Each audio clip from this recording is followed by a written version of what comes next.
Il est essentiel de bien saisir ce qu'est l'action de l'Esprit pour pouvoir comprendre aussi quelle est sa place dans l'œuvre divine de la rédemption. Chacune des trois personnes de la Sainte Trinité prend part d'une manière spéciale à l'œuvre de la rédemption. Le Père, le Dieu invisible, est l'auteur premier de tout. Le Fils, Dieu révélé, manifesté en chair et rapproché de l'homme, est la forme de Dieu. Philippiens 2,6. L'Esprit de Dieu est la puissance divine qui se communique à l'homme, qui vient demeurer en lui et lui assimiler ce que le Père et le Fils ont en réserve pour lui. Et ce n'est pas seulement dans chaque individu, c'est encore dans l'ensemble de l'Église entière que vient agir le Saint-Esprit.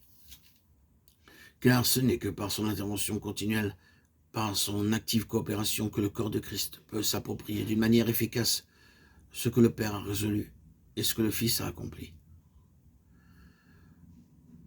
Ceci est particulièrement vrai de la prière d'intercession, la venue du règne de Dieu, l'augmentation de grâce, de connaissance et de sainteté offerte aux croyants, leur consécration plus complète au service de Dieu, la force nécessaire pour ce service, et l'action puissante de Dieu sur les inconvertis par le moyen de sa grâce.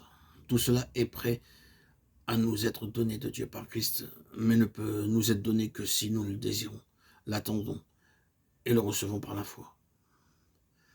Et c'est là qu'intervient l'action merveilleuse du Saint-Esprit chargé de préparer le corps de Christ à vouloir, à recevoir et à tenir ferme ce qui a été pourvu pour lui dans la plénitude de Christ, qui est sa tête.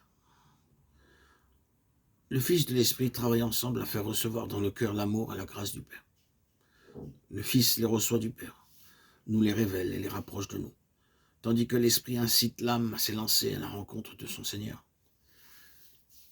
L'intercession continuelle de l'Esprit en nous pour demander et pour recevoir du Fils ce que le Père lui donne nous est donc tout aussi indispensable que l'intercession continuelle de Christ dans les cieux, demandant tout au Père et recevant tout de lui.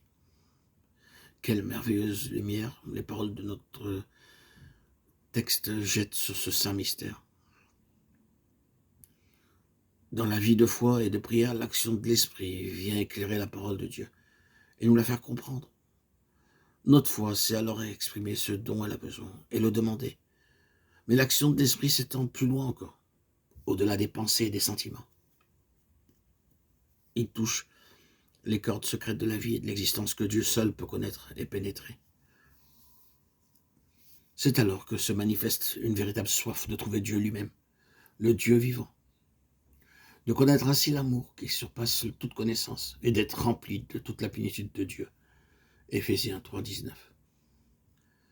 C'est alors qu'on apprend à compter sur celui qui peut faire infiniment plus que tout ce que nous demandons et que nous pensons, qui révèle ces choses qui n'étaient point venues dans l'esprit de l'homme. Éphésiens 3,20, 1 Corinthiens 2,9.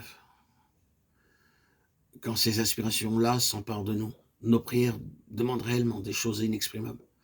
Et ce qui fait notre force, alors, c'est de savoir que l'Esprit lui-même intercède avec ses compassions infinies dans des régions et avec un langage connu de celui seul qui sonde les cœurs.